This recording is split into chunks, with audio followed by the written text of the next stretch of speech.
실제로 겪은 실화를 바탕으로 한 검통 공포라디오.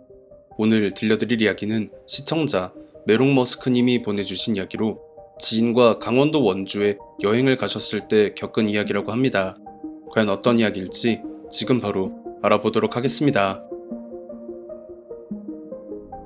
우선 이 이야기를 시작하기 전에 먼저 말씀드릴 게 있습니다.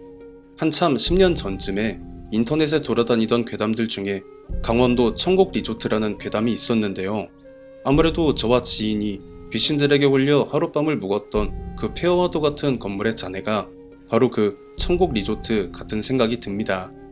사건의 발단은 지금으로부터 약 3년 전 군대를 제대하고 처음 들어간 직장에서 인연이 닿아 꽤 오랫동안 알고 지냈던 지인과 여름 휴가를 맞아 국내 여행을 계획하면서부터였고, 사실 그 전까지 국내에 내로라 하는 여행지는 다 다녀봤었기 때문에 어디 신박한 곳이 없나 하며 열심히 컨택을 하던 도중 강원도 원주가 저희들의 눈에 들어오게 됐습니다. 사실 원주는 여행지라고 하기엔 수도권과 인접해 있어 도시가 발달이 많이 되어 있다 보니 그닥 관광을 목적으로 하기엔 별 의미가 없기는 했지만, 읍이나 면으로 들어가 보면 생각보다 산 좋고 물 좋은 그런 명소들이 덜어 있다는 검색 결과를 통해 한 계곡을 선점하고 그곳을 베이스 캠프로 해서 1박 2일의 캠핑을 하기로 하고 약속한 날에 만나서 출발을 했습니다. 내비에도 나오지 않는 곳이다 보니 가는 길목마다 주민분들께 물어 계곡을 향해 가던 중에 마지막으로 길을 물어봤던 한 노신사분께서 저희를 만류하시더라고요. 왜 굳이 다른 좋은 곳들을 놔두고 그 계곡으로 가느냐면서 말이죠. 원주에서 평생을 살아온 사람이라면 누구나 다 알만한 그런 곳이라며 옛날에 사람 여럿이 그 계곡에서 죽어 나갔다는데요.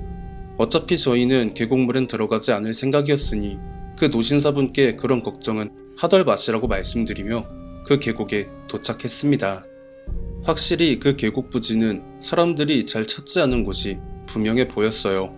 일례로 사람들의 발길이 끊이지 않는 계곡엔 대부분 불법으로 그 장소를 점거하여 장사를 하는 양아치들이 있게 마련이니까요. 그곳은 그런 곳들하고는 거리가 영 멀다 싶게 생겼던 게, 일단 햇빛이 잘 들지 않을 뿐더러 당시엔 전국이 가뭄이네 뭐네 할 정도로 강우량이 적었어서 당연히 비도 오랫동안 안 왔을 텐데도 계곡 바로 옆길은 말 그대로 진창이었거든요. 이 정도일 줄은 생각조차 못했던 저희는 가져온 깔개를 바닥에 깔아두고 그 위에 텐트를 설치할 수밖에 없었고요. 텐트 바로 앞에 계곡물이 흐르는 것을 감상하며 식사를 마치고 난 뒤에 주변 경치를 다시 보니 그렇게 음산할 수 없었습니다.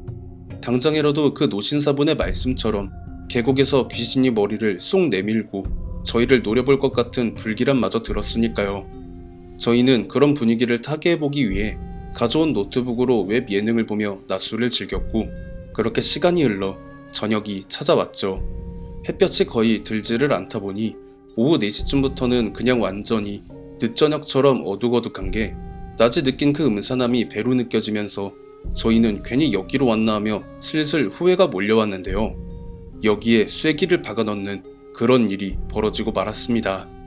분명 그 계곡 부지엔 오전부터 쭉 저희 둘밖에 없었고 그냥 지나가는 사람마저 단 한 명도 없었거든요. 계곡 뭇가에서 첨벙첨벙하는 소리와 함께 사람 살려라는 젊은 여성의 목소리가 들리기 시작하는 거예요. 그 순간 저와 지인은 서로를 번갈아 보며 이게 도대체 뭔 상황인가 싶어 텐트 밖으로 나갔는데, 진짜로 10대 후반 정도 돼 보이는 여성분이 연신 어푸어푸하며 발버둥을 치고 있는 모습이 보였고, 저와 지인은 서로 눈빛을 교환한 다음 곧장 계곡으로 뛰어들었습니다.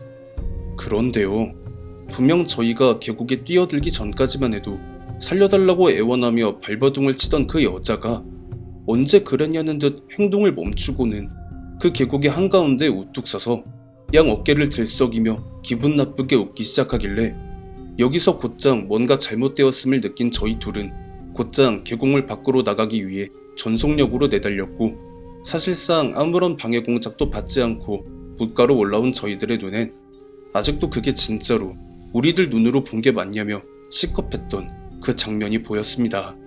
저희를 향해 삿대질을 하는 그 여자의 주변으로 떠오른 수십 개의 사람 머리였죠.